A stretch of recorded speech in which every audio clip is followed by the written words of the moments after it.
not driving. So when it comes to filling out a pedigree, it's kind of reliant upon you, but I can give you like the low end number. So on a pedigree, you have the rabbit, the parents, the grandparents, and the great-grandparents. A lot of breeders start breeding their rabbit around 6 months.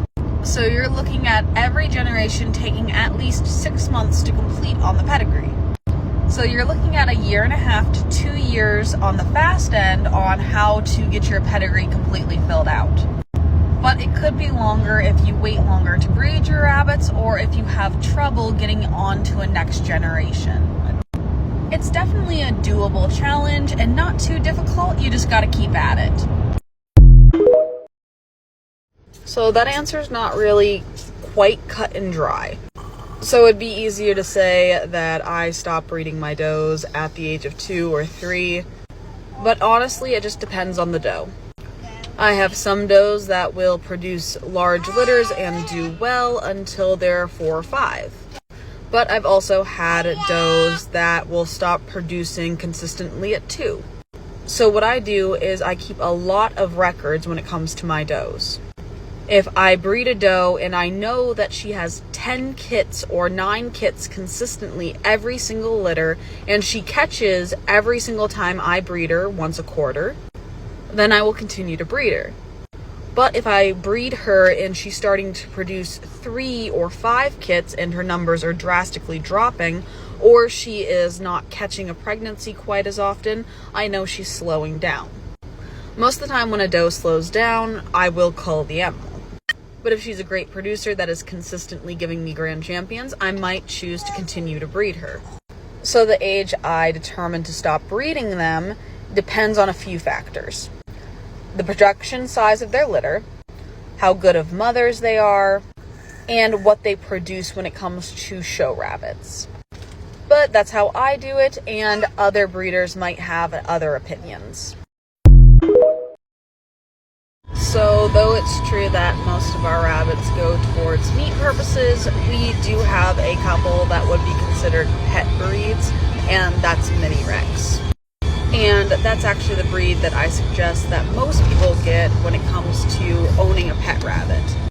This boy right down here in the bottom is Gigi. He is my daughter's lilac otter, and he is a Mini Rex.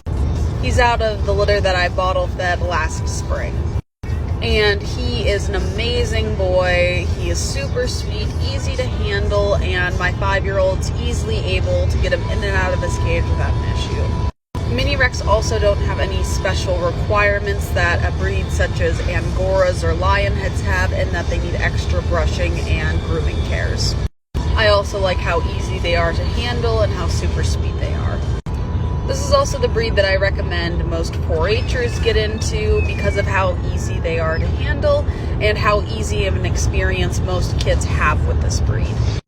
They only get to be about 3.5 to 4.5 pounds, so they stay super small, but they have huge personalities. So yeah, the breed I recommend as pets is Mini Rex. So I wanted to talk about the importance of growing out your kits before you decide who to keep versus who not to keep. And I have a pretty good example of this, right? So if you look up here, this little castor doe that's right above my head, her name is Little Bit. This was a picture of her at about 5 weeks or so, and I definitely did not want to keep her at the time because she was a little scraggly, she wasn't growing in very nice, and then I went on a little trip to go watch my sister graduate high school, and let me show you what I came back to this week, because I am happily surprised compared to Little Bit now. And the reason why I am just happily surprised with her is not only has she filled out a lot more when it comes to her body shape, her coat has grown in beautifully. She is a little longer in the shoulder than I like in my program, and she's a little flat on the top line, but compared to what she was a month ago, she's grown out nice. Now, am I going to keep her for my program? Still no, but it's amazing what a little bit of time and a little bit of oats can do for the runt of a litter. So here in my barn, I always give 3 chances for anything I do.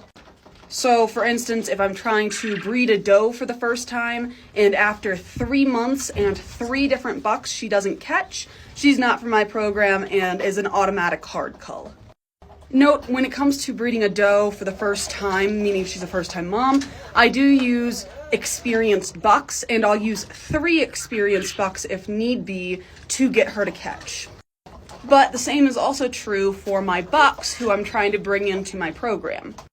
They have 3 chances on 3 does, and normally with them I'll try to breed them at 4 months up to 8 months for the first time, because sometimes the boys take a little longer to get the idea before I do a hard cull. The same is true on my show buns if I'm trying to earn them a grand champion.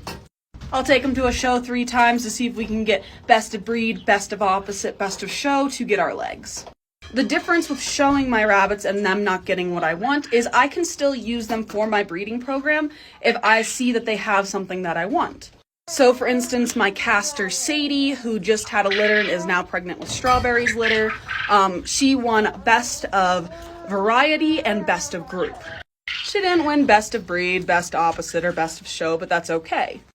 I really like her high point and the depth she has. And she has a pretty decent shoulder. So she is here now as a brood doe. Sometimes I just need an outside opinion of a judge to verify that I really want to keep something in my program. Winning anything is just icing on the cake.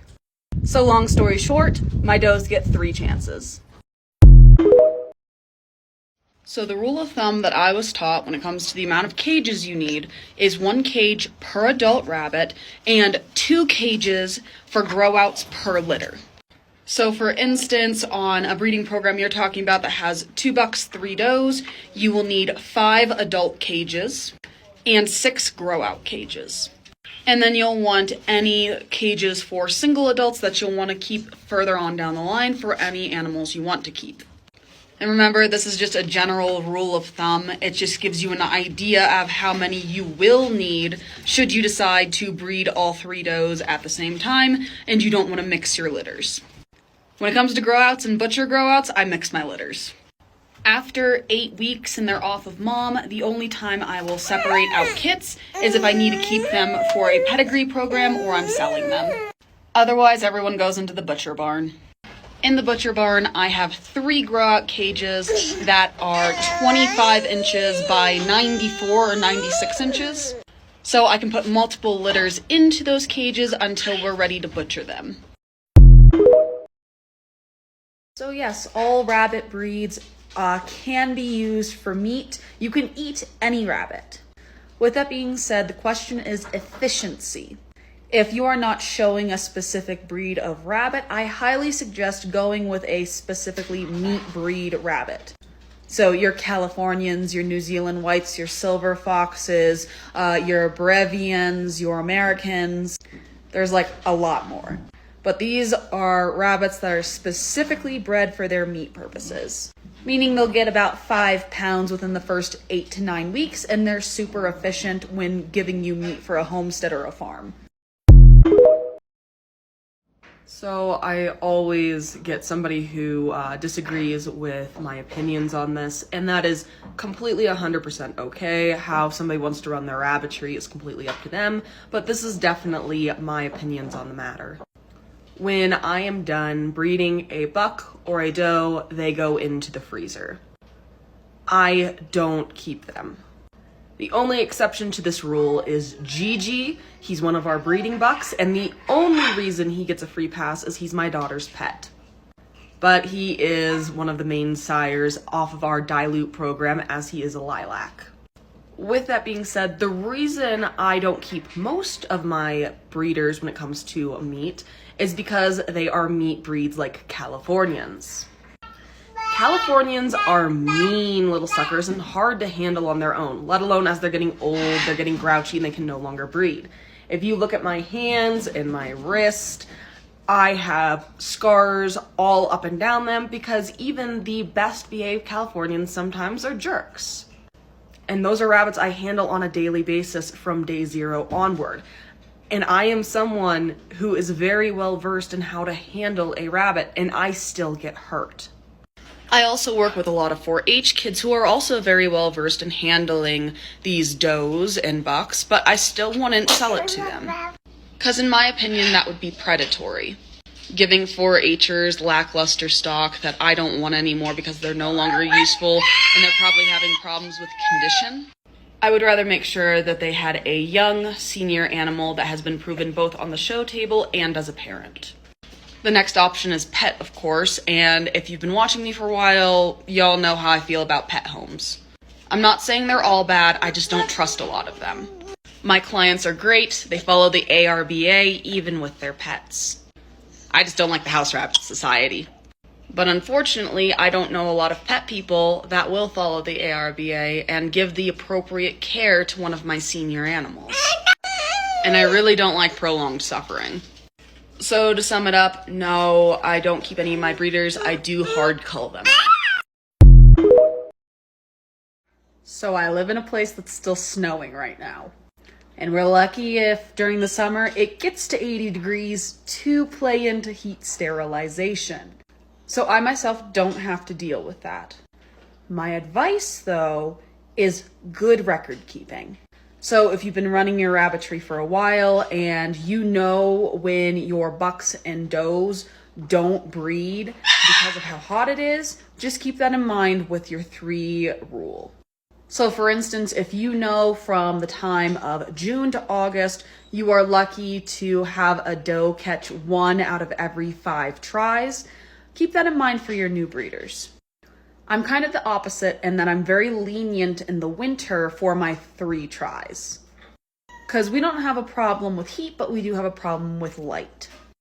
If all else fails, you can try putting them into an air-conditioned unit or a garage to see if that does change your production levels to play into your 3 rule.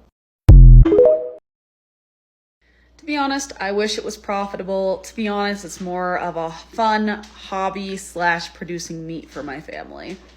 I consider it to be a good month if the rabbits just pay for their own feed. Meaning I have to sell like 2 rabbits.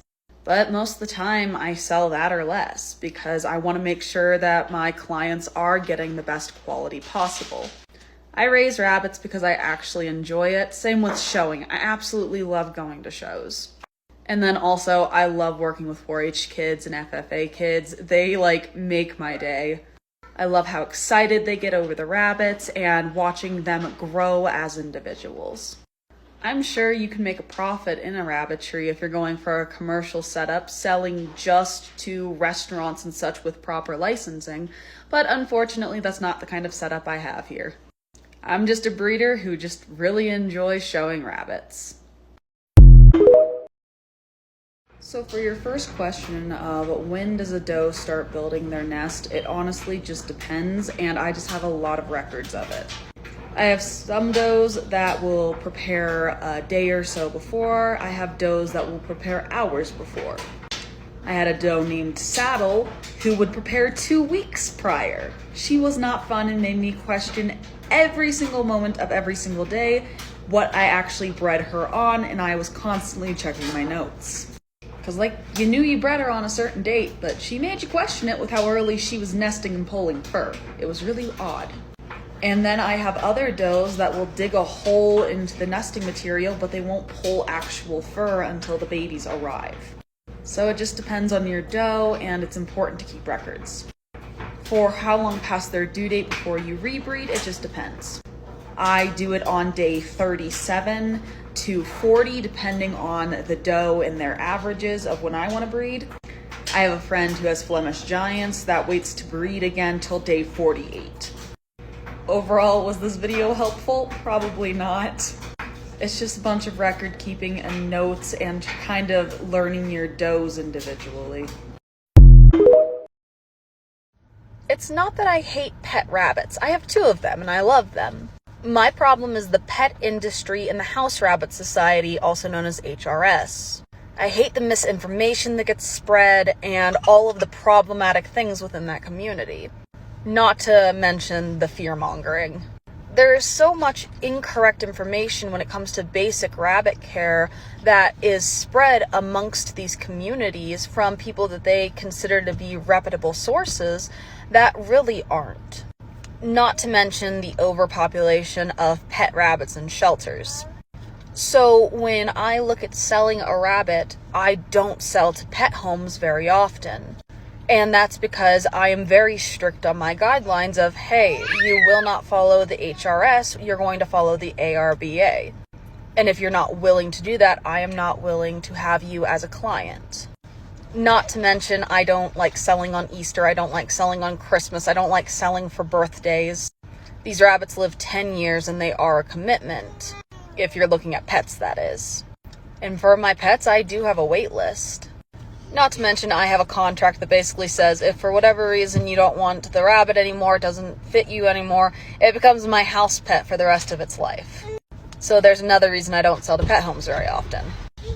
So I specifically cater towards people who are in the ARBA or they do shows for HFFA because the rabbits are going to be properly cared for in comparison to a lot of pet homes that are using the misinformation from the HRS. Not to mention, a lot of pet homes have a problem with the fact that I do cull my stock and I eat it. So yeah, I don't dislike rabbits. I just dislike the house rabbit society. So I use a couple different kinds of nesting boxes here in the rabbitry just because we have quite a few different sized rabbits. I have these wooden boxes that I like to use for our Rex and mini Rex, and they're super nice. And then for our larger rabbits, we use these totes that you can get from Walmart. And they work super well for us, but the babies can get out of them really early, so you have to be careful in the winter that you don't have any babies who can't get back into it so they don't get too cold. So when I checked, you do follow me. So I'm really hoping this comment's just like a bad offhand joke, but I am going to use this as an educational moment. Never release domesticated animals into the wild. And this includes rabbits. When we're talking about rabbits specifically, there's quite a few problems with this. For one, there's a good chance they're going to die. We're talking getting eaten by something, eating something they're not supposed to, or worst case scenario, starving to death. Not to mention the stress you're putting onto that animal. They don't know how to survive in the wild, they're domestic. Second off, releasing any kind of domestic animal into the wild just screws with the ecosystem. They are an invasive species. Rabbits breed like rabbits. They will outcompete other herbivores and wild rabbits. If you can no longer care for your rabbit, take it to a shelter. If you're a breeder getting out of the business, sell or cull all your stock. Whatever your situation is, do not release your rabbits into the wild. It's just a poor decision.